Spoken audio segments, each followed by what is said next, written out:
The gavel hadn't even fallen when Rex began to whine. Detective Marcus Kane sat rigid in the defendant's chair, his weathered hands cuffed behind his back, staring straight ahead at Judge Catherine Morrison as she shuffled through the case files. The courtroom was packed, reporters crammed into every available seat, their cameras clicking like hungry insects. Outside, protesters chanted his name, some calling for justice, others for his head on a spike. But none of that mattered to Marcus. Not the media circus, not the 23 counts of evidence tampering and corruption charges, not even the possibility of spending the next 30 years behind bars. What mattered was the low, keening sound coming from the German shepherd sitting perfectly still in the witness gallery. Rex's ears were pinned back against his skull, his dark eyes fixed not on Marcus, but on someone else entirely. The dog's muscular frame trembled with barely contained energy, a behavior Marcus had never seen in their 8 years together. Rex was a decorated K9 officer, calm under fire, steady in chaos, trained to perfection. He didn't whine in courtrooms. He didn't shake. He didn't look afraid. Your Honor, District Attorney Patricia Vance stood, her voice cutting through the murmur of the crowd. The people are ready to proceed with opening statements.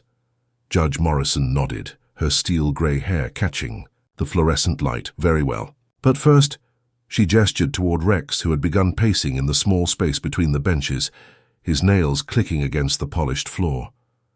Bailiff, please remove the animal. This is highly irregular. He's not just an animal, Marcus said, quietly, his voice hoarse from 3 months in county lockup. He's my partner. The judge's eyes softened for just a moment. Everyone in the city knew the story, how Marcus Kane and Rex had pulled 6 children from a burning school bus 2 years ago, how they'd tracked down the Riverside killer, how they'd served together through some of the darkest cases the Metropolitan Police Department had ever seen. But sympathy only went so far when faced with a mountain of evidence suggesting the hero cop had been selling crime scene evidence to the highest bidder. Nevertheless, Detective Kane, this is a court of law, not... Rex's sharp bark cut through, her words like a blade. Every head in the courtroom turned toward the sound, and in that moment of absolute silence, something shifted. The dog wasn't looking at Marcus anymore. He wasn't looking at the judge or the prosecutors, or the defense table where Marcus's overwhelmed public defender sat shuffling papers nervously. Rex was staring at Officer Daniel Walsh in the 3rd row. Walsh, Marcus's former partner before Rex, had joined the force, sat perfectly still in his dress blues. His testimony would be crucial to the prosecution's case. He'd been the one to first report suspicious activity in Marcus's locker, the one who'd provided the initial evidence that started this whole nightmare. Walsh had been Marcus's best friend, his best man at his wedding, the godfather to his daughter, and Rex was growling at him. "Easy, boy," Marcus whispered, but his voice carried in the sudden quiet. "Easy." The dog's growl deepened, and for the first time in 3 months, Marcus felt something other than numb despair. Rex had never, not once, shown aggression toward Walsh. They'd worked dozens of cases together, shared countless meals, countless late nights chasing leads through the city's underbelly. Walsh had been there when Marcus's wife died of cancer, had helped him through the darkest period of his life. So why was Rex looking at him like he was the enemy bailiff? Judge Morrison said again, but her voice was uncertain now. The dog's behavior was unsettling everyone, a strange tension filling the air like the moment before a thunderstorm. "Please escort the animal." Rex moved, not toward the bailiff, not toward the exit, but straight toward the gallery. His powerful legs propelled him over the barrier with athletic grace, and suddenly he was in the aisle, moving with purpose toward Walsh. People scrambled out of the way, someone screamed, and 3 bailiffs converged on the dog from different angles. But Rex wasn't attacking. He was sitting, directly in front of Daniel Walsh. The German shepherd planted himself like a statue, his intelligent eyes locked on the officer's face. His tail wasn't wagging. His mouth wasn't open in the friendly pant that had charmed countless children during school visits. He was perfectly unnaturally still, and he was waiting. "Get him away from me," Walsh said, his voice tight. "I don't know what's wrong with him." But Marcus knew. After 8 years of partnership, of reading Rex's every signal, every subtle shift in behavior, Marcus knew exactly what this meant. Rex had found something, someone, the same way he'd found the buried evidence that had solved the Martinez murder, the same way he'd tracked the scent of explosives through 3 city blocks to prevent a bombing, the same way he'd led them to Sarah Chen's body when everyone else had given up hope. Rex had found a lie. 8 years earlier, the first time Marcus saw Rex, the dog was trying to die. The 2-year-old German shepherd lay on the veterinary table at the K9 training facility, his left hind leg mangled from an IED explosion in Afghanistan. His handler, Sergeant Mike Torres, had been killed in the same blast that had nearly taken Rex's leg and left him with a permanent limp that should have ended his career before it began. "He's got the best nose I've ever seen," Sergeant Patricia Williams told Marcus as they stood outside the medical bay. "But the limp, Command wants to retire him to civilian life. Find him a family with kids, maybe. Let him live out his days chasing tennis balls." Marcus pressed his palm against the observation window, watching as the veterinarian examined Rex's scarred hindquarters. The dog's eyes were alert, intelligent, but there was something else there, a deep sadness that Marcus recognized all too well. It was the same look he'd seen in his own mirror every morning since coming home from his second tour in Iraq. "What do you think?" Patricia asked. Marcus thought about the empty house waiting for him, the silence that greeted him every evening. His wife Sarah had filed for divorce while he was overseas, unable to handle the man who'd come back from Baghdad. His daughter Emma, now 8 years old, looked at him like he was a stranger during their awkward weekend visits. "I think," Marcus said slowly, "that he and I might understand each other." The partnership hadn't been easy at first. Rex was still recovering from his injuries, and Marcus was still learning to trust again. But somewhere in those first few months of training, learning each other's rhythms, testing boundaries, building the unspoken communication that made the best K9 teams legendary, they'd found something neither had expected. Purpose. Their first major case together was a missing child in Riverside Park. 8-year-old Timothy Morrison had wandered away from a family picnic and vanished into the dense woods that bordered the recreation area. Search teams had been looking for 6 hours when Marcus and Rex arrived, following a scent trail that led deeper into the forest than anyone had thought to look. Rex had found the boy trapped in a collapsed storm drain, conscious but unable to climb out.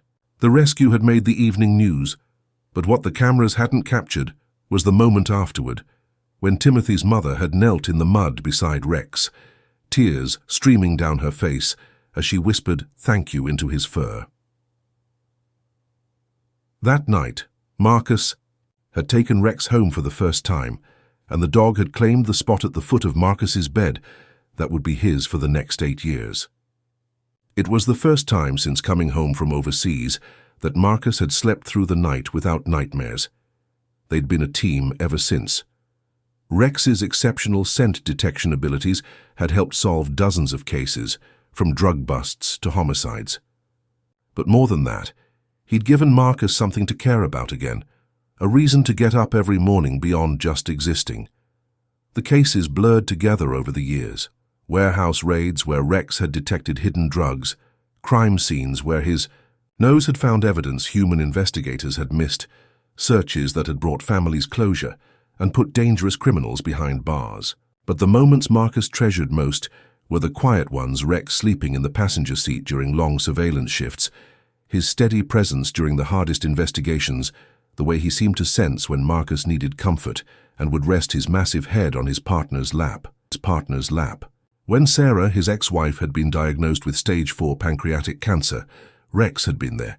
When Emma, now 16 and softened by her mother's illness, had started visiting again, Rex had won her over with patient gentleness. During Sarah's final weeks, when the hospital allowed therapy dogs to visit, Rex had lain quietly beside her bed, offering the kind of peace that human words couldn't provide. "He's special," Sarah had whispered to Marcus during one of those last visits. Her hand resting on Rex's head. "Don't let them take him away from you," Marcus had promised, not knowing that within 2 years everything would fall apart. The first sign of trouble had come 6 months ago, when Internal Affairs had opened an investigation into evidence handling. In the Major Crimes Unit, Marcus had thought nothing of it. Periodic reviews were routine and his record was spotless. He'd been a decorated officer for 15 years, a war veteran, a single father trying to rebuild his relationship with his daughter. Then Detective Walsh had come to him with concerns. IA's been asking questions about the Hendricks case. Walsh had said over beers at Murphy's, their usual after-work spot. Something about missing evidence. The Hendricks case was solid, Marcus had replied. Rex found the murder weapon buried in the backyard. 3 witnesses, DNA evidence, confession. What's to question? But Walsh had looked troubled, fidgeting with his wedding ring the way he always did when he was nervous. They're saying some evidence went missing from the lockup. Jewelry, cash, personal items from various crime scenes. Your cases keep coming up, Marcus. That conversation had been the beginning of the end. Within weeks, Marcus found himself under formal investigation. His locker had been searched. His home had been searched. His bank records had been subpoenaed. The evidence against him had been overwhelming.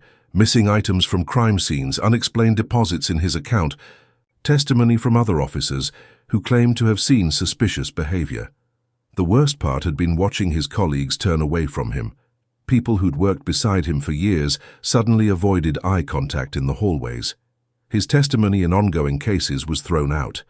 Defense attorneys he'd helped convict their clients now demanded retrials based on his alleged corruption. Through it all, Rex had remained constant. Even after Marcus's suspension, even after the arrest, the dog had stayed by his side during the brief periods when bail allowed him to go home. Rex didn't understand corruption charges or evidence tampering. He only understood loyalty. But now, sitting in that courtroom, watching his partner's unprecedented behavior, Marcus was beginning to understand something else entirely. Rex wasn't confused or stressed by the courtroom environment. He was trying to tell him something.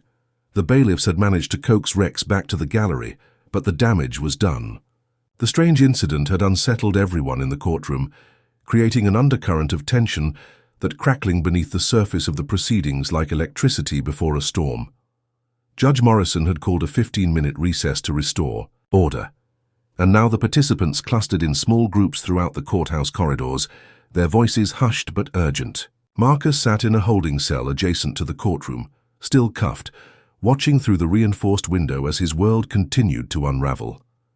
"That was quite a show your dog put on," said Detective Lisa Park, leaning against the wall outside his cell. She'd been his partner before Rex, back when K9 units were just being integrated into major crimes investigations. "What do you think that was about?" Marcus studied her face, looking for any hint of the friendship they'd once shared. Lisa had been one of the few officers who hadn't completely written him off after the charges were filed, but even she maintained a careful professional distance now. "I don't know," he said honestly. "Rex has never acted like that before. Not toward Walsh, not toward anyone." "Animals can sense stress," Park said, but her tone suggested she didn't quite believe her own explanation. "Maybe he's picking up on your emotional state." Through the window, Marcus could see Rex pacing in the hallway, escorted by 2 animal control officers who'd been called in after the courtroom incident. The dog's behavior was still agitated, his attention constantly drawn back toward the main courthouse doors, where various witnesses and officials were coming and going. "There's something else," Park said, lowering her voice. "I probably shouldn't be telling you this, but the evidence review turned up some irregularities." Marcus felt his pulse quicken. What kind of irregularities? Chain of custody issues. Some of the items that allegedly went missing. The prosecution's case relies on testimony that you had access to them on specific dates. But the evidence logs show discrepancies. Times when you were signed out of the building, but the logs show evidence being moved in your name. That's impossible. That's what I thought too. Park glanced around to make sure they weren't being overheard. "I've been going through old case files, cross-referencing with duty rosters and security footage. There are holes, Marcus, big ones." Before Marcus could respond, a commotion in the hallway drew their attention. Rex had broken free from the animal control officers and was running toward the main entrance, his powerful legs carrying him across the marble floor with purpose. Someone shouted. Multiple people gave chase, but the dog was moving with the kind of focused determination Marcus had seen during their most important searches. Rex skidded to a stop in front of the courthouse information desk, where Officer Walsh stood talking quietly with District Attorney Vance. The dog's behavior was different now, not aggressive but intensely focused. He sat perfectly still, his nose working the air, his head tilted slightly as if processing information only he could detect. "Jesus Christ," someone muttered. "Get that animal under control." But Walsh had gone pale, stepping back from the information desk as if Rex's presence made him physically uncomfortable. "I told you, I don't know what's wrong with him. Maybe he's sick or something." Vance looked between Walsh and the dog, her prosecutor's instincts clearly sensing undercurrents she couldn't identify. "Officer Walsh, you were Detective Kane's partner for several years before he was assigned to K9 duties, correct? That's right. And you've had positive interactions with the dog before." Walsh's jaw tightened. "Of course, Rex was a good partner to Marcus. I don't understand what's gotten into him." Rex's low whine cut through the conversation, and Marcus felt something cold settle in his stomach. He'd heard that particular sound before, during the Riverside killer investigation, when Rex had detected traces of the victim's scent on a suspect's clothing. It was the sound Rex made when he'd found something important, something that didn't belong. "Detective Park," Marcus said urgently, "I need you to check something for me." "What?" "The night shift logs from the evidence lockup. Cross-reference them with Walsh's overtime reports for the past year. Look for patterns, times when he was in the building after hours, especially around dates when evidence allegedly went missing." Park's eyes widened. "Marcus, you can't be serious. Walsh was the one who reported the discrepancies in the first place. He's the one who brought the irregularities to IA's attention." "Exactly." Marcus pressed closer to the window, watching as Rex continued his silent vigil beside Walsh. What better way to deflect suspicion than to be the whistleblower? The implications hung in the air between them, too enormous and terrible to fully grasp. Walsh had been Marcus's closest friend on the force, his confidant, the person he'd trusted most in the world after Rex. The idea that Walsh might be involved in framing him was almost incomprehensible, but Rex didn't lie. In 8 years of partnership, the dog had never been wrong about a scent, never given a false positive, never failed to alert when he detected something significant. His nose was so sensitive he could distinguish between identical twins, could track a scent trail 3 days old, could detect trace amounts of explosives that sophisticated laboratory equipment might miss. And right now, Rex was telling him that something about Daniel Walsh didn't smell right. "I'll check the logs," Park said finally. "But Marcus, if you're wrong about this, if I'm wrong, I'll spend the next 30 years in prison for crimes I didn't commit," Marcus said. But if I'm right, he didn't finish the sentence, but they both understood. If Marcus was right, then one of their own had betrayed everything they'd sworn to protect. If Marcus was right, then the real criminal was sitting in that courtroom, watching an innocent man's life destroyed, confident that his deception would never be discovered. If Marcus was right, then Rex was the only witness who could expose the truth. Through the window, Marcus watched as courthouse security finally managed to lead Rex away from Walsh. But even as the dog was escorted down the corridor, his head remained turned toward the officer, his intelligent eyes never leaving Walsh's face. In that moment, Marcus made a decision that would change everything. He wasn't going to go down quietly. He wasn't going to let whoever had framed him destroy his life, his career, and his reputation without a fight. He was going to trust his partner, even if no one else would. 6 months earlier, the call had come in at 3:47 a.m. on a Tuesday, jarring Marcus from the first deep sleep he'd managed in weeks. Beside him, Rex lifted his head from his blanket, immediately alert despite the hour. "Kane," Marcus answered, his voice rough with sleep. "We've got a body in Riverside Park." Detective Walsh's voice was tight with exhaustion. "Young woman? Looks like. She's been there a while." "Captain wants the K9 unit on scene ASAP." Marcus was already reaching for his clothes. "What's the scene look like?" "Bad. Real bad. Just get down here, Marcus. Bring Rex." The crime scene had been a nightmare of forensic complexity. Jessica Martinez, 22 years old, a graduate student at the university, had been found by an early morning jogger partially buried beneath a pile of leaves near the old amphitheater. The medical examiner estimated she'd been dead for at least a week, and the recent rain had compromised much of the physical evidence. Rex had worked the scene for hours, his nose leading them in expanding circles around the body. He'd found Jessica's purse buried 20 yards away, her cell phone discarded near the parking area, and most importantly, a distinctive cologne scent that he'd tracked from the body to the amphitheater's maintenance shed. Inside the shed, they'd discovered a treasure trove of evidence jewelry that didn't belong to Jessica, credit cards from other missing persons cases, and most damning of all, a journal documenting the killer's stalking patterns and future targets. The case had made Marcus's career. The evidence had led to the arrest of David Henley, a maintenance worker with access to the park after hours and a history of sexual assault charges. Henley had confessed within hours of his arrest, and the discovery of items from 3 other victims had closed 4 separate missing persons cases. It had been a textbook example of K9 investigative work, and Rex had been featured in departmental training videos as a result. Marcus had received a commendation, and there had been talk of promoting him to detective first class. But now, sitting in his cell, Marcus found himself remembering details that hadn't seemed important at the time.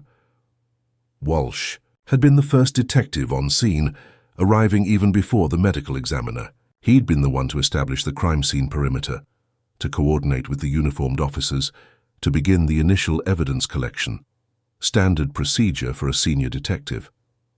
Marcus remembered Rex's behavior that morning, how the dog had seemed unusually excited when Walsh had arrived. At the time, Marcus had attributed it to Rex's eagerness to work, but now he wondered if there had been something else. Rex had spent several minutes near Walsh's patrol car, his nose working intently around the trunk area. Just checking for contamination, Walsh had explained when Marcus asked about it. You know how careful we have to be about cross-contamination. Derv scent evidence. It had made sense then. Walsh was thorough, detail-oriented, the kind of detective who covered every base twice. But now Marcus found himself wondering what if Rex hadn't been detecting contamination? What if he'd been detecting something else entirely? The Martinez case had been closed within 2 weeks, but Marcus remembered other details now that seemed suddenly significant. How Walsh had insisted on personally transporting the most valuable evidence, the jewelry and credit cards, to the forensics lab. How he'd volunteered for extra shifts guarding the evidence lockup during the investigation. How he'd been unusually interested in the specific items recovered from the scene. Detective Kane. A voice interrupted his thoughts. Public Defender Amanda Rodriguez stood outside his cell, looking harried and overwhelmed. She was young, maybe 5 years out of law school, and the complexity of his case was clearly beyond her experience level. Ms. Rodriguez, I've been reviewing the prosecution's evidence list, and there are some things we need to discuss. Several key items from various crime scenes, items that were allegedly found in your possession. The chain of custody documentation is incomplete. Marcus sat up straighter. What do you mean, incomplete evidence transfer forms with missing signatures, timestamps that don't match security footage, witness statements that contradict the official logs? Rodriguez shuffled through her papers nervously. It's almost like someone was deliberately creating gaps in the documentation or covering their tracks, Marcus said quietly. The thing is, most of these irregularities involve cases where you and Officer Walsh worked together. The prosecution is portraying him as the honest cop who discovered your alleged corruption, but the evidence handling suggests— She stopped, apparently realizing the implications of what she was saying. Ms. Rodriguez, Marcus said carefully, I need you to do something for me. I need you to request Rex be allowed back in the courtroom tomorrow. Detective Kane, after what happened today, I don't think the judge will— Rex is more than just my partner, Marcus interrupted. He's a trained evidence detection dog. If there's something in that courtroom that doesn't belong, something that was planted or manipulated, he'll find it. Rodriguez looked skeptical.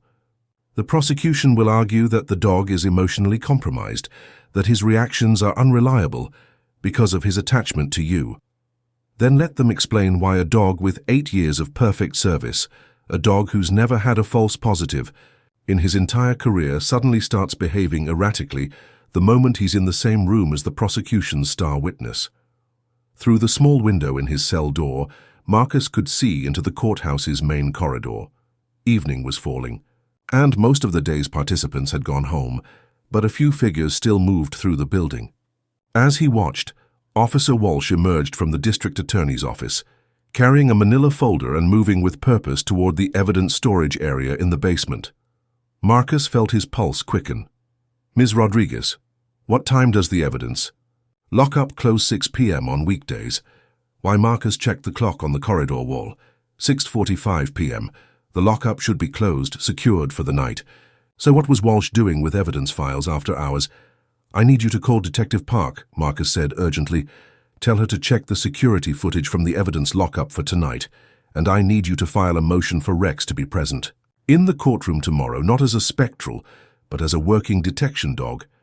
"Detective Kane, I don't understand." "Ms. Rodriguez," Marcus said, his voice carrying the authority of 15 years in law enforcement, "I've been a cop long enough to know when someone's behavior doesn't fit the pattern.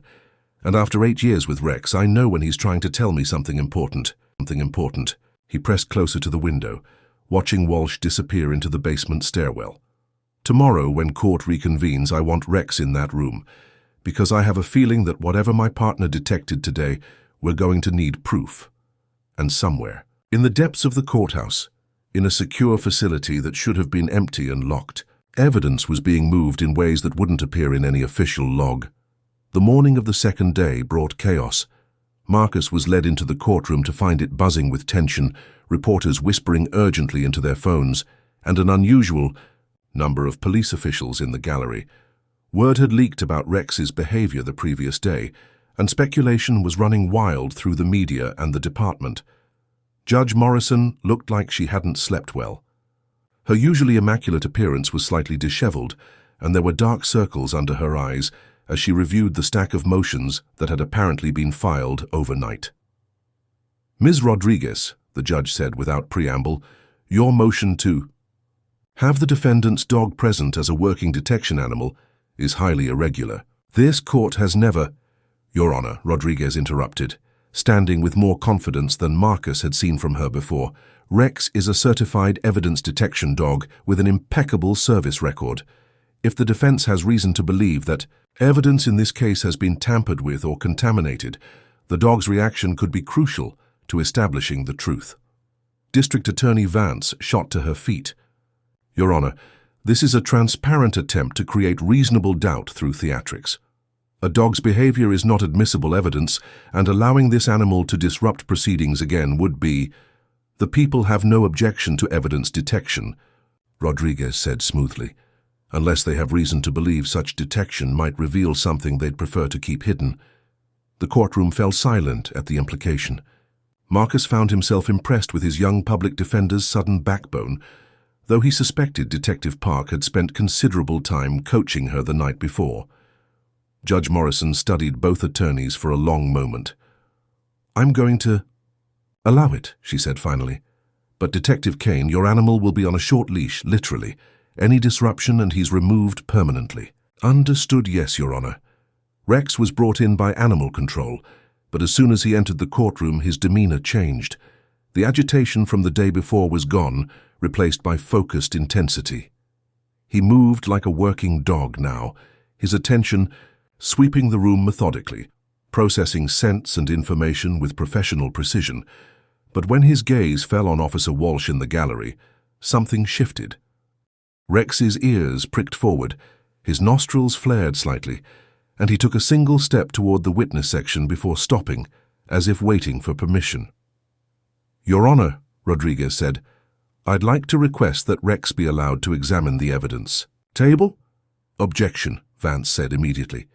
"The evidence has been properly secured and catalogued.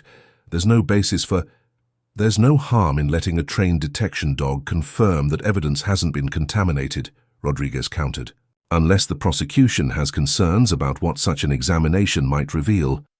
Marcus watched the byplay with growing hope. Rodriguez was actually fighting for him, using the prosecution's own confidence against them. But his attention was really on Rex, who had begun that subtle shift in posture that Marcus recognized from hundreds of searches. Rex had detected something.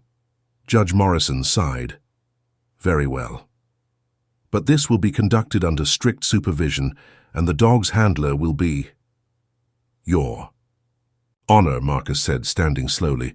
Rex responds to my commands. If you want accurate results, I need to be the one directing him. Absolutely not, Vance objected. The defendant cannot be allowed to manipulate. Then let Officer Walsh handle him, Marcus suggested, his voice carefully neutral. Rex knows Officer Walsh well. He should be comfortable working with him. The suggestion hung in the air like a challenge. Walsh had gone pale, and Marcus could see the calculation in his former partner's eyes. Refusing would look suspicious, but accepting meant getting close to a dog who had already demonstrated unusual behavior around him. I don't think that's appropriate, Walsh said finally. I'm a witness in this case. It might compromise what Rodriguez asked innocently. You're testifying about Detective Kane's alleged misconduct, not handling evidence. And you've worked with Rex before, haven't you? You know his training. Walsh's jaw tightened. Yes, but... Officer Walsh, Judge Morrison said, are you comfortable handling the defendant's dog for this examination? It was a trap, and everyone in the courtroom knew it. Refuse, and it would look like Walsh had something to hide. Accept, and he'd have to get close to Rex while the dog was in full detection mode. Of course, Your Honor, Walsh said, but his voice was strained. As Walsh moved toward the evidence table, Rex's entire body language changed. The dog's muscles tensed, his breathing became more focused, and that low whine started again, the sound Marcus had learned to recognize as Rex's alert signal. But Rex wasn't looking at the evidence table. He was looking at Walsh's jacket pocket. Rex, heel, Walsh commanded, but his voice lacked authority. The dog ignored him completely, his attention fixed on something only he could detect. Marcus felt his heart pounding. Officer Walsh, could you please empty your pockets? But that's ridiculous. I don't... If there's nothing to hide, Rodriguez said. Smoothly. Then there should be no objection to a simple request. The courtroom was dead silent now. Every eye was on Walsh, every breath held in anticipation. Rex had moved closer, not aggressively, but with the kind of focused intensity that meant he'd locked onto a specific scent. This is harassment, Walsh said, but he was backing away from the dog. I don't have to submit to... Rex barked once, sharp and commanding, the sound echoing off the courtroom walls like a gunshot. Then he sat perfectly still, directly in front of Walsh. It was the classic alert position, the posture every K9 officer in the city would recognize as a positive detection signal. Oh my God, someone whispered from the gallery. Walsh's face had gone gray. Get him away from me. I don't know what's wrong with him, but... Officer Walsh, Judge Morrison's voice cut through the rising murmur of the crowd. Please approach the bench. But Walsh was already moving, not toward the judge, but toward the courtroom exit. His careful composure had cracked, and panic was taking over. Rex rose smoothly to his feet, every instinct screaming at him to pursue, but Marcus's voice stopped him. Stay, Rex. Good boy. Stay. The dog obeyed, but his eyes never left Walsh's retreating figure. As the courtroom erupted into chaos, reporters shouting questions, bailiffs moving to restore order, prosecutors and defense attorneys arguing loudly, Marcus felt something he hadn't experienced in months. Hope. Rex had found something. After 8 years of partnership, Marcus knew that alert position as well as he knew his own heartbeat. His partner had detected evidence, something that connected directly to the crimes Marcus was accused of committing, and that evidence was walking out of the courtroom, carried by the man who had betrayed him. But as Walsh reached the courtroom doors, Detective Park appeared, blocking his exit with 2 uniformed officers beside her. Officer Walsh, she said clearly, her voice carrying across the chaos, I need you to come with me. We need to discuss some irregularities in the evidence logs from the Martinez case. Walsh stopped, trapped between Park and the courtroom full of witnesses. His hand moved instinctively toward his jacket pocket, the same pocket that had triggered Rex's alert. And in that moment, everyone understood. The dog had been right all along. The evidence lockup in the basement of the courthouse felt like a tomb, sterile, cold, and filled with the weight of countless secrets. Marcus stood in shackles between two bailiffs, watching as Detective Park methodically laid out the contents of Walsh's jacket pocket on the metal examination table. 3 evidence bags, 2 containing jewelry that had allegedly been found in Marcus's locker, 1 containing a small digital recorder. "Officer Walsh," DA Vance said, her voice tight with barely controlled fury, "would you care to explain why you're carrying evidence from an active case in your personal effects?" Walsh sat slumped in a plastic chair, his hands cuffed behind his back, all pretense of innocence finally stripped away. His lawyer, hastily summoned from across town, looked like he wanted to be anywhere else in the world.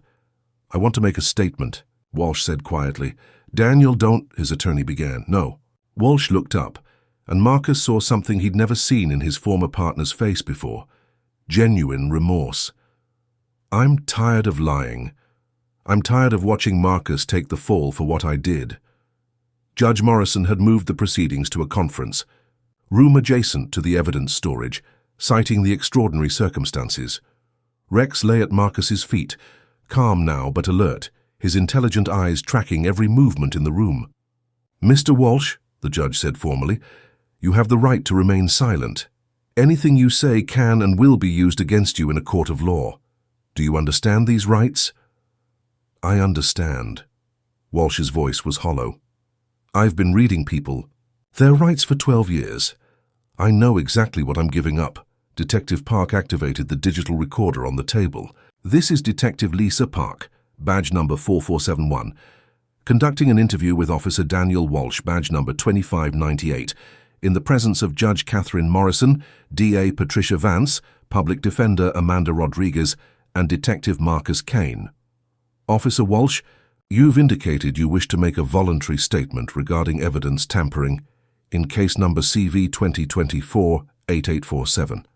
Is that correct?" "Yes." "In your own words, please tell us what happened." Walsh was quiet for a long moment, staring at his hands. When he finally spoke, his voice was barely above a whisper. "It started 18 months ago. My wife, Jennifer, was diagnosed with leukemia, stage 4. The insurance company was fighting every treatment, every procedure. We were looking at medical bills that would bankrupt us, and the doctors were saying she had maybe 6 months without experimental treatment that cost $200,000. Marcus felt his chest tighten. He remembered Walsh's wife, kindergarten teacher with a laugh that could light up a room. He'd been to their house for barbecues, had watched Jennifer fuss over Rex like he was her own dog. "I was desperate," Walsh continued. "Working overtime, taking every security detail I could find, but it wasn't enough. Then the Hendricks case came up, that double homicide in Riverside Heights. Wealthy victims, expensive jewelry, lots of cash evidence." "Officer Walsh," DA Vance interrupted, "are you confessing to evidence theft?" "Yes." The word came out like a sigh. "I started small. A few $100s here and there from drug busts, cases where the exact amount wouldn't be noticed. But it wasn't enough for Jennifer's treatment." Detective Park leaned forward. "What changed?" "The Martinez case." Walsh's eyes found Marcus. "When Rex found that maintenance shed, when we discovered all those items from different victims, I saw an opportunity. Multiple cases, expensive items, and with Henley's confession, no one would be looking too closely at inventory discrepancies." Marcus closed his eyes, remembering that morning 6 months ago. Rex's excitement around Walsh's patrol car. The dog had been trying to tell him something even then. "I took jewelry, credit cards, cash," Walsh continued. "Items that wouldn't be. Missed in the chaos of processing multiple crime scenes. But I was careful. I documented everything I took, kept records of when and how I accessed the evidence lockup." "Why?" Rodriguez asked. Walsh's smile was bitter. "Insurance. I knew that eventually someone would notice discrepancies. I needed a fall guy." The room fell silent except for the hum of fluorescent lights. Marcus felt something cold settle in his stomach as the full scope of his friend's betrayal became clear. "You set me up," Marcus said, his voice barely controlled. "I'm sorry, Marcus. God, I'm so sorry. Tears were running down Walsh's face now. "I planted evidence in your locker, falsified access logs to make it look like you were in the building when items went missing. I even made deposits into an account I opened in your name." "How long?" Marcus asked. 6 months of planning. I studied your schedule, learned your patterns, figured out how to make the timing work, and then—" Walsh's voice broke. "Then I reported the irregularities to internal affairs, playing the concerned partner who'd noticed suspicious activity." Judge Morrison's face was stone. "Officer Walsh, are you saying that Detective K9'S is completely innocent of all charges?" "Yes, Your Honor. Marcus never took anything. He never even knew what I was doing until after he was arrested." The digital recorder continued its quiet whir, documenting the destruction of one life and the vindication of another. But Marcus found he couldn't feel relief, not yet. The betrayal cut too deep, the friendship they'd shared poisoned by lies and desperation. "There's more," Walsh said, reaching into his shirt pocket with his cuffed hands. "The recorder. I've been documenting everything. Conversations with my fence, details about which evidence I took. When I planted items in Marcus's locker. I was going to destroy it after the trial, but—" He gestured weakly toward Rex. "Your partner knew. Somehow, that dog knew what I was carrying." Detective Park took the recorder, handling it like the crucial evidence it was. "Officer Walsh, who else was involved in this conspiracy?" "No one. I worked alone. I couldn't risk anyone else knowing what I was doing." "And your wife's treatment?" Walsh's face crumpled. "She died 3 weeks ago. All that money, all those treatments, it bought us an extra 4 months. 4 months that cost Marcus his career, his reputation, everything." The silence that followed was deafening. Marcus stared at his former best friend, trying to reconcile the man he'd trusted with his life with the desperate criminal sitting before him. Part of him understood. He'd seen what losing Sarah had done to him, how grief and desperation could drive good people to unthinkable acts. But understanding didn't equal forgiveness. Rex stirred at his feet, and Marcus looked down, to see the dog watching him with those intelligent brown eyes. There was no judgment there, no accusation, just the steady loyalty that had sustained him through 8 years of partnership. "Detective K9'S," Judge Morrison said gently, "do you have any questions for Officer Walsh?" Marcus studied Walsh's face, seeing the broken man who had destroyed them both. There were 1,000 questions he could ask, 1,000 ways to express his anger and betrayal. But only one thing really mattered. Was any of it real, Marcus asked. Our partnership, our friendship, was any of it genuine? Walsh met his eyes, and for a moment, Marcus saw a glimpse of the man he'd once considered his brother. All of it was real, Marcus. That's what makes this so damn unforgivable. The courtroom was packed beyond capacity when proceedings resumed an hour later. Word of Walsh's confession had leaked, and reporters, police officials, and curious onlookers filled every available seat. Camera crews lined the corridors outside, and the courthouse steps were crowded with protesters demanding justice, though now they were calling for Marcus's exoneration rather than his conviction. Marcus sat at the defense table, still in shackles, but no longer feeling their weight. Beside him, Amanda Rodriguez shuffled through papers with the confidence of an attorney who knew she was about to win the biggest case of her career. Rex lay at his feet, calm and alert, his presence a steady anchor in the chaos of vindication. District Attorney Vance stood before Judge Morrison, her face a mask of professional composure, despite the complete collapse of her case. Your Honor, in light of new evidence that has come to light, the people are prepared to dismiss all charges against Detective K9'S.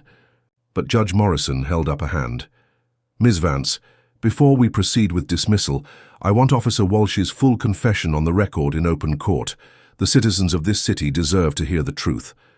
Walsh was led to the witness stand, looking older than his 42 years. The orange jumpsuit of the county jail hung loose on his frame, and his usually perfect hair was disheveled. As he raised his right hand to be sworn in, Marcus noticed his hands shaking. Officer Walsh, D.A. Vance, began, her voice carefully controlled. Do you swear to tell the truth, the whole truth, and nothing but the truth? I do. Please state your name and occupation for the record. Daniel James Walsh. I'm a detective with the Metropolitan Police Department. Or, I was. Vance nodded grimly. Officer Walsh, yesterday you made certain statements regarding evidence, tampering in this case. I'm going to ask you to repeat those statements for the court. What followed was the most devastating testimony Marcus had ever heard. Walsh laid out his crimes in meticulous detail.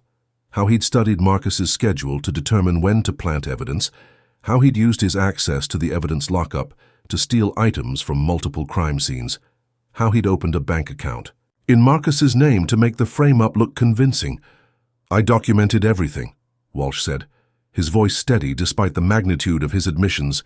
I kept records of every item I took, every time I accessed Marcus's locker, every deposit I made into the fake account. I was protecting myself, making sure that if I was caught, I could prove exactly what I'd done. And Detective Kane's involvement in these crimes, Vance asked? None. Marcus never knew what I was doing. He's completely innocent. A murmur ran through the courtroom, but Judge Morrison's stern look quickly restored silence. Officer Walsh, Rodriguez stood for cross-examination. You've worked with Detective Kane for how long? 12 years, on and off. We were partners for 3 years before he was assigned to K9 duties. And in all that time, did you ever observe Detective Kane engage in any corrupt behavior? Never. Marcus was one of the most honest cops I've ever known. That's what made him such a perfect fall guy. The words hit Marcus like a physical blow. Even now, even in confession, Walsh's betrayal cut deep. Officer Walsh, you mentioned that Detective Kane's dog, Rex, seemed to detect something about you. Can you explain that? Walsh looked toward Rex, who was watching him with that steady, unblinking gaze that seemed to see straight through to the truth. I was carrying evidence, Walsh said. Items I'd stolen from crime scenes, the recorder with my confessions. That dog has been trained to detect trace evidence, and I guess he could smell it on me. But Rex's unusual behavior started before yesterday, didn't it? Detective Kane has testified that the dog seemed agitated around you for months. Walsh was quiet for a long moment. Dogs are smarter than we give them credit for. Rex knew something was wrong before any of us did. He was trying to protect Marcus, trying to warn him. Rodriguez nodded. No further questions. As Walsh was led back to his seat, Judge Morrison turned to address the courtroom. Ladies and gentlemen, what we've witnessed here today is both a travesty of justice and a testament to the truth. Detective Kane, please rise. Marcus stood, his legs unsteady after months of incarceration and stress. Rex rose beside him, and Marcus felt the dog's warm presence against his leg. Detective Kane, on behalf of this court and the citizens of this city, I offer my deepest apologies for the injustice you have suffered. The charges against you are hereby dismissed with prejudice, and I am ordering your immediate release. The courtroom erupted in applause, but Marcus barely heard it. 3 months of his life had been stolen, his reputation destroyed, his career derailed. Even with vindication, some people would always wonder, always harbor doubts. But Rex pressed closer against his leg, and Marcus felt something he hadn't experienced in months, hope for the future. Furthermore, Judge Morrison continued, I am recommending that Detective Kane be reinstated to full active duty with back pay and benefits, and that a full investigation be conducted into the handling of this case to ensure that such a miscarriage of justice never happens again. As the bailiff moved to remove Marcus's shackles, he knelt down and wrapped his arms around Rex's neck. The dog submitted to the embrace with patient dignity, his tail wagging slowly, as if he understood that their ordeal was finally over. Good boy, Marcus whispered into Rex's fur. You tried to tell me, didn't you? You knew all along. Rex's warm tongue licked his face, and for the first time in months, Marcus smiled. The courthouse steps were a madhouse. Marcus emerged into the afternoon sunlight with Rex at his side, blinking in the glare of camera flashes and television lights. Reporters thrust microphones toward him, shouting questions over each other in their eagerness to get a quote from the wrongfully accused detective. Detective Kane, how do you feel about Officer Walsh's betrayal? Will you be pursuing civil action? Against the city? What's next for you and Rex? Marcus held up a hand and the crowd gradually quieted. Rex sat beside him, calm despite the chaos, his presence giving Marcus the strength to face the public attention. First, Marcus said, his voice carrying clearly in the afternoon air, I want to thank everyone who never stopped believing in my innocence. To my colleagues who continued investigating when others had given up, to my attorney who fought for the truth, and especially to my partner Rex, who never let me down. He reached down to rest his hand on Rex's head, and the dog leaned into his touch. Officer Walsh was my friend, Marcus continued. His betrayal hurts more than I can express, but I understand that desperation can drive good people to do terrible things. His wife was dying, and he was trying to save her. That doesn't excuse what he did to me, but it helps me understand why he did it. "What about your future with the police department?" asked a reporter from Channel 7. "I've been cleared of all charges and reinstated to full duty. Rex and I will be back on the streets as soon as possible, doing what we do best, protecting the citizens of this city." Captain Sarah Mitchell pushed through the crowd, her face showing a mixture of relief and embarrassment. She'd been Marcus's commanding officer for 6 years, and he could see the guilt in her eyes over how quickly the department had turned against him. "Detective Kane," she said formally, "on behalf of the Metropolitan Police Department, I want to personally apologize for the injustice you've suffered. We failed you, and we failed the citizens we're sworn to protect." Marcus studied her face, seeing genuine remorse there. Captain Mitchell had been in an impossible position. Faced with overwhelming evidence against one of her officers, she'd had no choice but to suspend him and cooperate with the investigation. "Captain," Marcus said, "I don't blame you or the department for following proper procedures. The evidence against me was convincing. Walsh made sure of that. What matters now is that the truth came out." "Thanks to Rex," Mitchell said, looking down at the German shepherd. "If he hadn't detected Walsh carrying that evidence—" "Rex has always been the better detective," Marcus said with a slight smile. "I just followed his lead."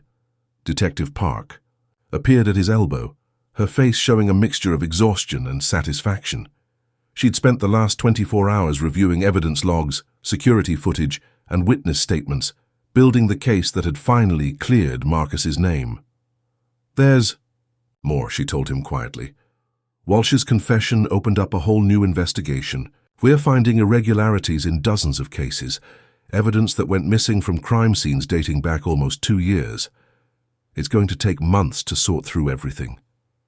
Marcus felt a chill despite the warm afternoon. How many innocent people might be in prison because of evidence Walsh destroyed or sold? We don't know yet, but every case he worked is being reviewed, every conviction re-examined. The DA's office is going crazy trying to figure out which prosecutions might have been compromised. The magnitude of Walsh's crimes was staggering. It wasn't just about framing Marcus, it was about corrupting the entire justice system, destroying faith in the very institutions that were supposed to protect society. "Detective Kane!" A young woman pushed through the crowd, tears streaming down her face. Marcus recognized her as Emma Chen, the sister of Sarah Chen, whose murder Rex had helped solve 2 years ago. "I just wanted to say thank you. When I heard you'd been arrested, I was so scared that Sarah's killer might go free because of evidence problems. But now that we know the truth—" She trailed off, overwhelmed by emotion. Marcus reached out and gently squeezed her shoulder. "Your sister's case was solid," he assured her. "Rex found evidence that couldn't be faked or planted. David Henley is exactly where he belongs, and nothing Walsh did changes that." But even as he spoke the words, Marcus knew that the damage went far beyond individual cases. Every conviction that relied on evidence Walsh had handled would now be questioned. Defense attorneys would file appeals, claiming their clients had been railroaded by a corrupt system. Some guilty people might go free because of the doubt Walsh's actions had cast on police work. It was a nightmare that would take years to untangle. "Detective Kane," another reporter called out, "do you harbor any resentment toward the justice system that failed you?" Marcus considered the question carefully. 3 months ago, he might have answered differently, but standing here in the sunlight, with Rex beside him and his freedom restored, he found he couldn't summon the anger that had sustained him through the darkest days. "The system worked," he said finally. "It took longer than it should have, and an innocent man suffered because of lies and manipulation. But in the end, the truth came out. Rex made sure of that." He looked down at his partner, who was watching the crowd with professional alertness. ready to spring into action if any threat presented itself. Even here, surrounded by friends and supporters, Rex was working, protecting Marcus the way he'd protected him for 8 years. The system worked because good people didn't give up, Marcus continued. Detective Park, Ms. Rodriguez, Judge Morrison, they listened when Rex tried to tell them something was wrong. They trusted a dog's instincts, when human judgment had failed. As the crowd began to disperse, Marcus found himself thinking about the future. His name was cleared, his job restored, but the road ahead wouldn't be easy. There would be awkward conversations with colleagues who had doubted him, difficult cases where his credibility might be questioned, long nights wondering if he could ever trust his fellow officers the way he once had, but he wouldn't face those challenges alone. Rex pressed against his leg, and Marcus felt the familiar comfort of that unwavering loyalty. Whatever came next, they would face it together, the way they always had. 6 weeks later, the early morning mist hung over Riverside Park as Marcus and Rex walked the familiar trails where their partnership had first been tested. It was the same path they'd taken 8 years ago when Rex was still recovering from his war wounds, both of them learning to trust again. Marcus had been back on active duty for 2 weeks now, but the transition hadn't been easy. Some of his colleagues treated him like a hero. Others seemed uncomfortable around him, and a few still harbored lingering doubts about his innocence. The department had offered counseling, administrative duties, even early retirement with full benefits. But Marcus wasn't ready to quit. Not yet. Rex bounded ahead, his powerful legs carrying him up the slope toward the old amphitheater where they'd solved the Martinez case. His limp was more pronounced these days. 8 years of hard work had taken their toll on his injured hindquarters, but his spirit remained strong. "Slow down, old man," Marcus called, but he was smiling. They'd received dozens of letters and emails from citizens thanking them for their service, from fellow officers apologizing for doubting them, from families whose cases they'd solved over the years. But the one that had meant the most had come from an unexpected source. "Dear Marcus, I know there's nothing I can say that will make up for what I did to you. I destroyed your life, your reputation, everything you worked for, and I did it to save my own skin. Jennifer would be ashamed of me. She loved you like a brother and she adored Rex. She used to say that watching you two work together was like seeing a miracle, the way you trusted each other completely, the way you could communicate without words. I want you to know that every dollar I stole, every piece of evidence I planted, every lie I told, it's all documented in the files the DA has now. I kept meticulous records because I was paranoid about covering my tracks, but it also means that every case I contaminated can be properly reviewed. I know you'll never forgive me, and I don't expect you to. But I hope someday you can understand that the man who betrayed you wasn't the real me. Grief and desperation turned me into someone I don't recognize. Take care of Rex. He's a better judge of character than any of us." Danny Marcus had read the letter 3 times before filing it away. Walsh was facing 25 years in federal prison for corruption, evidence tampering, and conspiracy charges. There would be no early parole, no reduced sentence for cooperation. His confession had helped clear Marcus, but it couldn't undo the damage to dozens of other cases. Detective Kane? Marcus turned to find a young woman approaching on the trail, a German shepherd puppy struggling to keep up with her brisk pace. She looked familiar, though he couldn't immediately place her.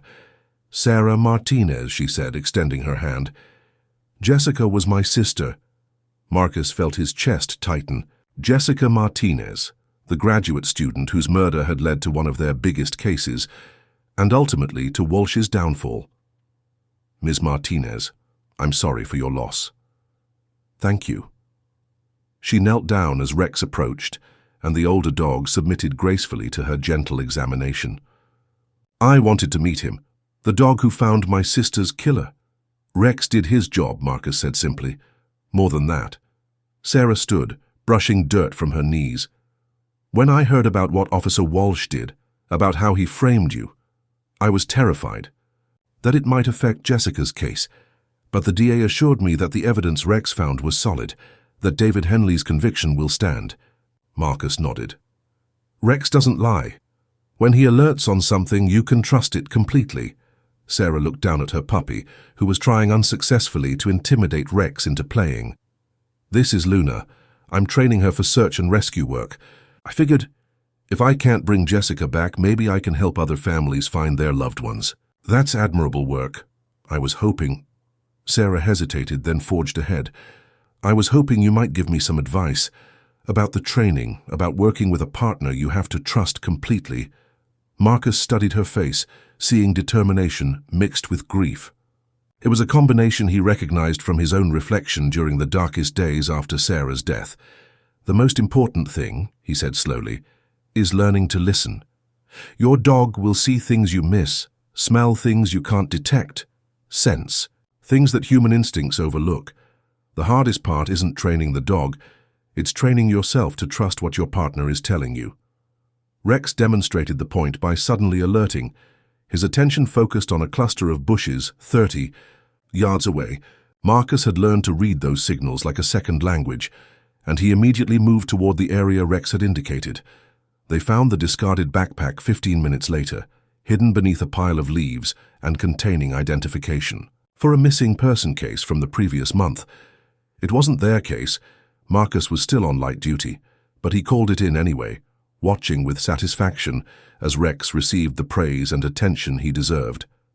"He's amazing," Sarah breathed, watching Rex work the scene with professional precision. "He's my partner," Marcus said simply.